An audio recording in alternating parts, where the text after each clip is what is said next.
Kinarampag ng isang kongresista ang Bureau of Customs na aksyonan na ang patuloy na problema sa release ng mga balikbayan boxes. Lumutang na naman kasi ang issue sa pag-aantala ng mga padala at pagkasira o pagkawala ng laman ng mga balikbayan box ng mga overseas Filipino workers. Ang buong detalye sa ulat ni Milky Rigunan.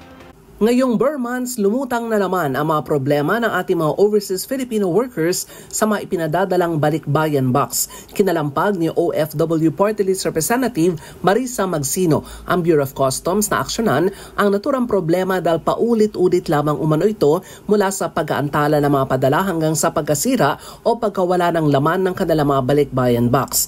Ayon kay Magsino, 2022 pa nang maghain siya ng House Resolution No. 499 na humihikayat sa naaangkop na komite ng Kamara na magsagawa ng investigasyon tungkol sa mga mapanlinlang na gawain ng mga Peking International Freight Forwarders at kanilang mga kasabwat sa bansa. Sabi ni Magsino, ang mga Peking Forwarders na ito ay matagal nang nanloloko ng mga OFW sa pamagitan ng pag-abandona ng mga padala o hindi maayos na paghahatid ng mga ito. Sa report naman ng BOC, nakapag-release na umano sila ng 11,551 balikbayan boxes ngayong 2024.